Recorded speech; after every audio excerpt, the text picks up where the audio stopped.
I'm lucky enough to be the current custodian of this incredible instrument. It's a pump organ, some people call them reed organs or harmoniums. You see, it's got 2 foot pedals which operate the bellows, and when you press a key it allows air to pass over a metal reed and vibrates it to make a lovely sound. And even though it's over 80 years old, it's still one of the most expressive and beautiful sounding instruments I've ever played. This is one of the brass reeds. The bigger ones vibrate slower, so are lower in pitch. And it's got 2 sets of reeds, the main rank and another an octave higher. These 2 knee levers control the swell baffles for each of the 2 ranks of reeds, and really it's the precursor to the low pass filter cutoff on your synthesizers. So here's the baffle on the main rank.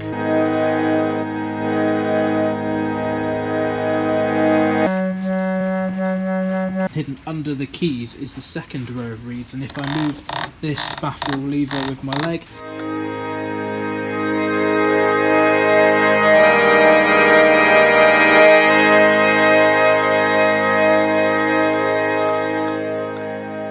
you hear there's quite a variety of sounds you can get from this. The reeds have slightly detuned over the years, but to my ears, those slightly shimmering beat frequencies add to the sound. So you're pumping with both feet, using both knees for the swell levers, and playing with both hands, and you add singing to that. You need to have a fair amount of coordination, but surprisingly it's actually quite natural to play. The way that you pump the bellows affects the dynamics of the sound as well, and a subtle thing to notice is that the higher reeds need a bit more air to start resonating, so you get this rolling on effect of the lower notes sounding first in a chord, and all of this combines to make a complex, slightly uncontrollable, very organic sound. But this particular pump organ is quite special. You'll have noticed its olive drab colour, and if you go round the back you'll see a US Army stamp. That's because this is an Army Chaplin's field organ from the Second World War. This one has been used in the field. You can see here where someone's been putting out their cigarettes on it, and you can bet your bottom dollar where you find cigarettes, you find Second World War soldiers. And a warning here, we're going to be talking about the story of the men who were around this during the war, and I feel a duty not to pull punches on their experience. More commonly, the chaplains were called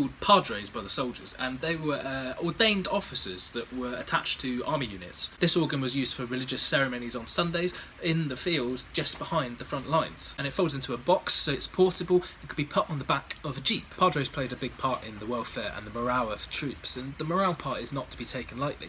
You know the phrase, an army marches on their stomach. Well, they also march on cigarettes, and they march on hymns. Just think about it for a moment, because it's fascinating. This is a conscript army in a Western democracy. How are you convincing these ordinary blokes that they should be potentially laying down their lives for you? Woody Guthrie's guitar said this machine kills fascists. Well, just make no mistake, this is a tool of war, but it's also a tool of human kindness. It's a complex object. Some of these padres were on the front lines, unarmed, caring for the wounded, carrying out field burials, ferrying supplies, and writing letters to bereaved families. It was an incredibly difficult job, but they saw it as their duty to serve the men. There's a British tank regiment, the Sherwood Rangers Yeomanry. Padre Skinner, who's attached to them, is always getting shouted at by the CO because he's getting too close to danger trying to find missing men. Leslie Skinner was an incredible man. He always refused help when retrieving men's bodies because he wanted to shield everybody from it. I'm going to read an extract from his diary, and this is difficult, but it's not even one of the worst ones. On foot located brewed up tanks. Only ash and burnt metal in Burkitt's tank. Searched ash and found remains pelvic bones. At other tanks, 3 bodies stood inside, unable to remove bodies after long struggle. Nasty business. Sick.